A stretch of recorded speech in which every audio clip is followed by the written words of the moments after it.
Друзья, привет! В этом выпуске мы продолжим с вами пробовать еду Польши и находить самые вкусные и доступные заведения. На очереди Познань, и первое, с чем его можно ассоциировать в плане еды, это, конечно же, завтраки, что и будет темой нашего гастротура. Так что наливайте себе чай, присаживайтесь поудобнее и приятного вам просмотра. Первое, что мы будем пробовать в Познани, это, конечно же, знаменитые познанские рогалики Святого Мартина. Вот так они выглядят. И небольшая предыстория, почему мы сидим в маке, если вы поняли по фону. Потому что такие вот рогалики обычно делают на вынос и в таких маленьких ларьках, грубо говоря, и изначально мы думали, что есть одна кафешка, возможно, где-то они есть, но, короче, мы не нашли вблизи, и мы пошли в одно место, где находится музей круассанов, оказалось, что там просто музей, а кафе нет, поэтому мы пошли искать такие вот места и нашли одно, надеюсь, из лучших. Будем, в общем-то, пробовать, поэтому, да, зашли в мак, потому что здесь есть чай. Так.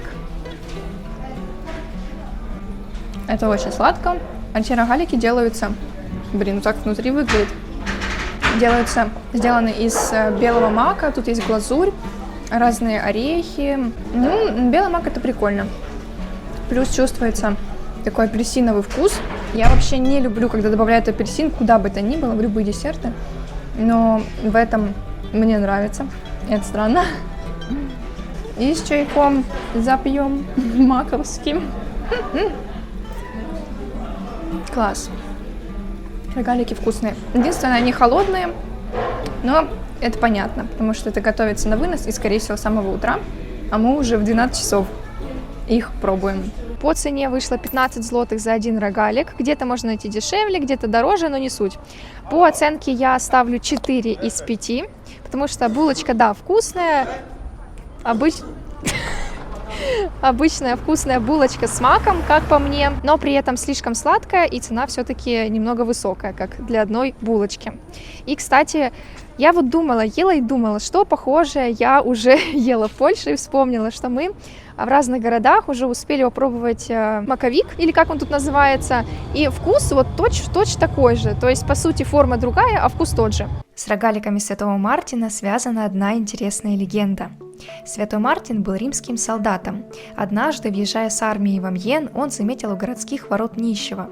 Свою солдатскую накидку, все свое состояние, он разрубил шпагой надвое и половину отдал незнакомцу. Чуть позже пекарь по имени Валенти услышал эту историю и решил совершить доброе дело, как Святой Мартин.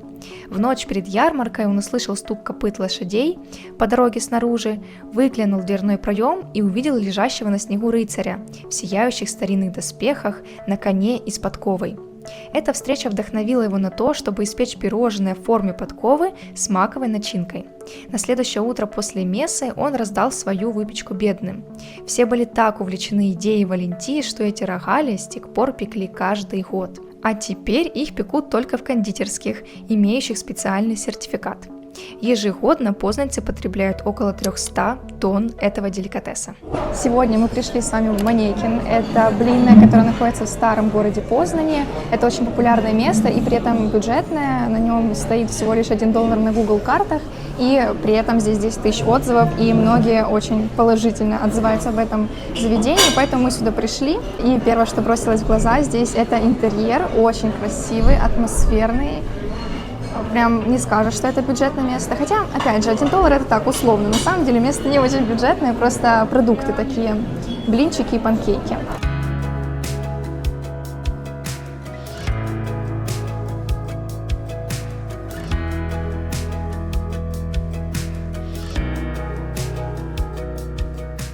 Прошло 40 минут ожиданий, и вот они, наши блинчики, наконец-то нам принесли. У нас еще, кстати, будет один сладкий, а сначала будем пробовать соленые блинчики. До этого нам принесли чай, и мы его уже успели половину выпить.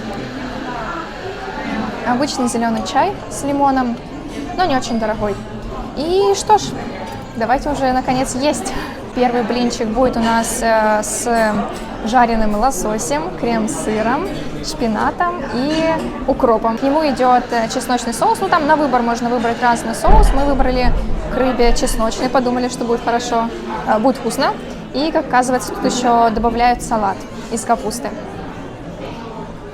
Очень даже неплохо. На самом деле вкусно. Очень мягкий блинчик, мягкая такая рыба, очень такая сладкая, вкусная, мне нравится. На самом деле, все вместе хорошо работает.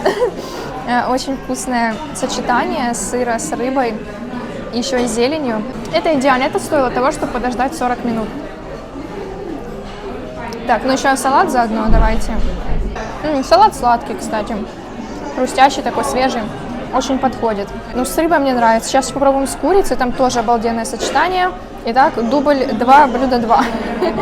Так, я уже в предвкушении, пахнет все очень обалденно. Жаль, что жареное, это плохо для здоровья, но это должно быть, опять же, вкусно. Так, второй блинчик у нас идет с жареной курицей, с голубым сыром, грибами и соусом барбекю.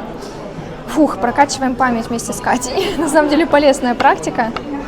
О, класс, режется вообще бомбезно. К нему мы взяли горчично-медовый соус. Горчица прикольная. Ну, знаете, как обычная горчица с магазина. Точнее, у нас в Украине была очень вкусная горчица. Этот мне не очень нравится по сравнению с рыбой, потому что тот блинчик более мягкий, а этот, ну, он такой... Он больше похож, надеюсь, вам не очень противно смотреть, но он больше похож на пирожок. А, точно, это с кукурузной муки, до меня дошло. Поэтому более твердый. Вкусно, но больше, я же говорю, похоже на пирожок, чем на блинчик. Он более сытный. Так, сейчас я все съем. Остановите меня, пожалуйста. И последнее блюдо – это сладкий блинчик, который здесь называют панкейком, хотя по виду обычный блинчик. Кстати, видно, Андрей, да? Видно в целой картине. Да, они все выглядят примерно одинаково, в такой квадратной форме. Они большие достаточно и сытные.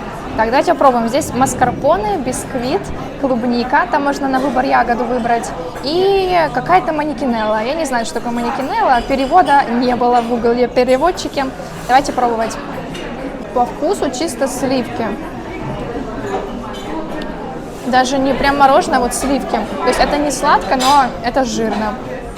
Где-то находятся еще ягоды, но может я до них не дошла. И еще какой-то здесь соус. Это сметана. Я знаю. Будьте готовы к жидкому блинчику. По ощущению тут есть шоколад. Это вкусно. Ну, конечно, больше одного не съешь. А может, вообще целый не съешь. Он такой огромный, капец. Ну, чисто как растаявшее мороженое. Сладкий блинчик мы так и не осилили, поэтому нам дали такую коробку. И возьмем его домой, дома доедим. Подводим итоги.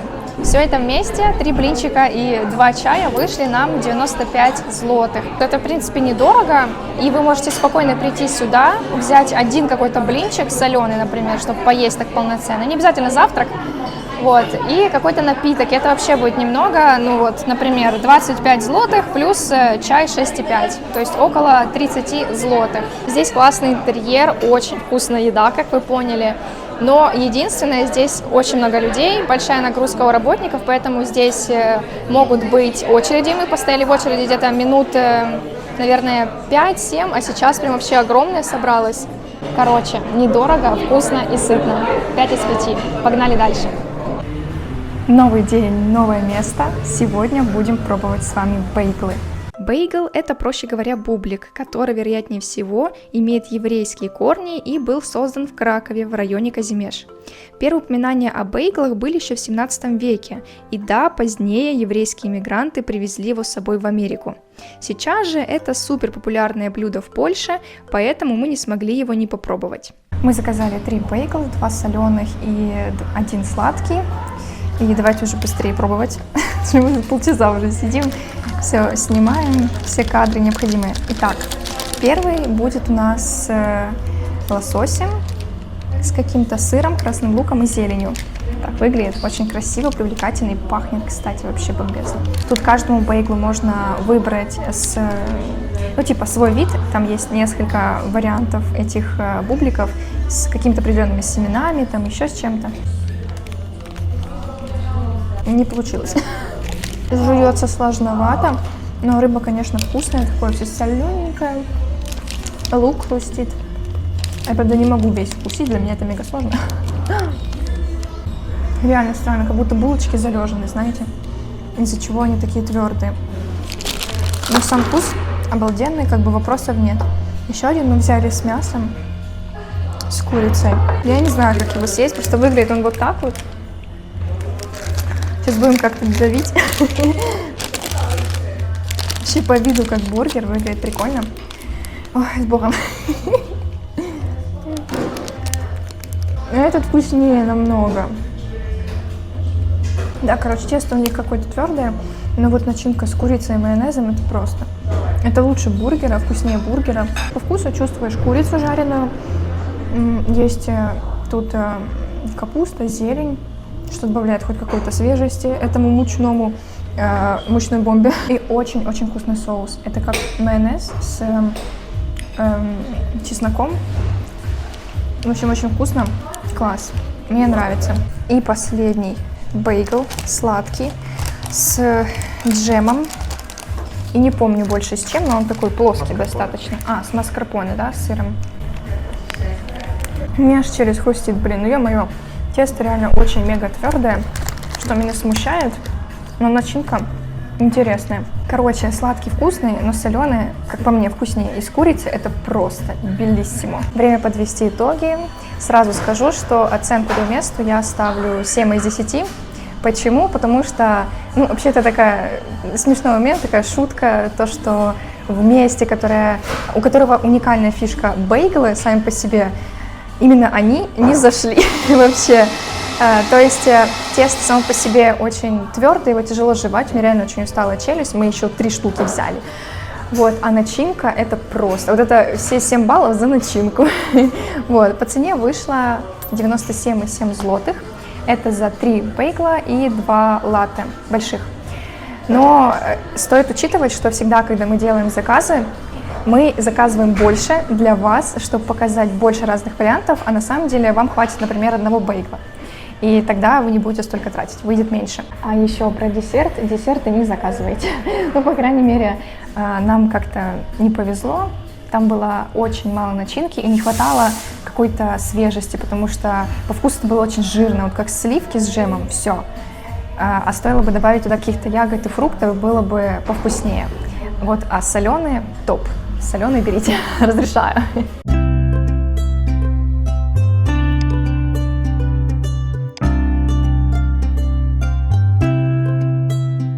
Время соленых завтраков. Сладкого мы уже наелись, поэтому сегодня у нас будет чисто соленая еда, наконец-то. И сегодня мы находимся в таком атмосферном заведении, которое называется «Пташье радио» или «Птичье радио». Это такой кафе-ресторан, очень уютный, атмосферный вообще интерьер. Кстати, сразу мы зашли, и как на фото он был, так и в реальности очень красивый. То есть интерьер сам сделан под старину, видно элементы, в общем, старого дома, и при этом здесь все очень красиво оборудовали. Так, нам уже принесли еду, принесли за 15 минут, мы пришли 10 часов где-то, и в это время здесь не супер загружено. Первое, что хочу сказать, это то, что здесь супер вкусный чай,